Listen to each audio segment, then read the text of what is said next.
চলো বন্ধুরা, আজকে তোমাদের সাথে শেয়ার করি সোয়াবিনের পোলাও। আর এটা খেতে এত টেস্টি হয়, এত দুর্দান্ত হয়, কি বলবো, না বানালে বুঝতেই পারবে না। এখানে দেখো আমি 2 কাপ চাল নিয়ে নিয়েছি, আর চালটা নিয়েছি আমি বাসমতি রাইস। আর চালটাকে আমি আধ ঘন্টা মতো জল দিয়ে ভিজিয়ে রেখে দেবো। আর এদিকে সোয়াবিনগুলোকে সেদ্ধ করে নিয়েছিলাম। এবার সোয়াবিন থেকে জলটা খুব ভালোভাবে চিপে নেব। দেখো দেখো জলটা ভালোভাবে চিপে নিলাম। আর এদিকে মশলাটাও করে নিচ্ছি আগে করে। দেখো এখানে নিয়েছি আদা, কাঁচা লঙ্কা আর টমেটো দিয়ে ভালো মতো একটা পেস্ট করে নেব। আর এটা আমি নিরামিষভাবেই রান্না করব, তোমরা চাইলে কিন্তু পেঁয়াজ দিয়ে রসুন দিয়েও করতে পারো।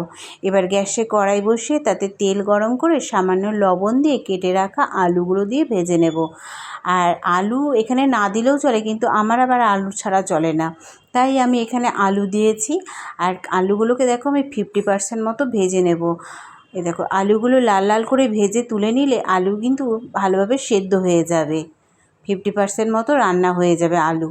এবার ওই তেলেতেই 2 চামচ মতো ঘি দিয়ে দিলাম। আর এটা জমানো ঘি, তো তাই এখানে 2 চামচই ঘি আছে। এখানে দিয়েছি গোটা গরম মশলা, দারচিনি, লবঙ্গ আর গোটা জিরে, তেজপাতা আর এলাচ দিয়ে দিয়েছি।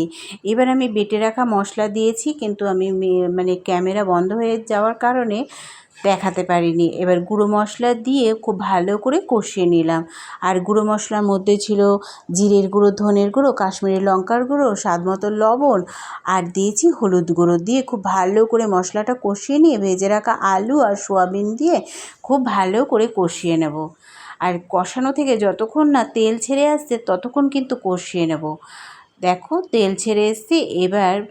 এবার ভিজিয়ে রাখা চালগুলো দিয়ে 2 থেকে 3 মিনিট মতো নাড়িয়ে নিয়ে পরিমাণ মতো জল দিয়ে দেবো।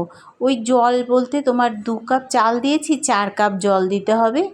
এবার 50% মতো ভাতটা হয়ে গেলে উপর দিয়ে চেরা কাঁচা লঙ্কা আর সামান্য চিনি টেস্টের ব্যালেন্স আনার জন্যে, আর গরম মশলার গুঁড়ো, আর এখানে আবার দিয়েছি 2 চামচ মতো ঘি দিয়ে ভালো করে নাড়িয়ে নেব। নাড়িয়ে কিছুক্ষণের জন্য আমি ঢেকে রেখে দিয়েছিলাম দমে। দেখো আর তৈরি হয়ে যাবে সোয়াবিন পোলাও। দারুণ টেস্টি হয়েছিল। দেখো ঝরঝরে, কত সুন্দর ঝরঝরে হয়েছে। দেখো এইভাবে বাড়িতে একবার রান্না করে খাইও, আর নিজেও খেয়ে কমেন্টে জানিও কেমন হয়েছিল। দারুণ টেস্টি হয়, দুর্দান্ত হয় খেতে।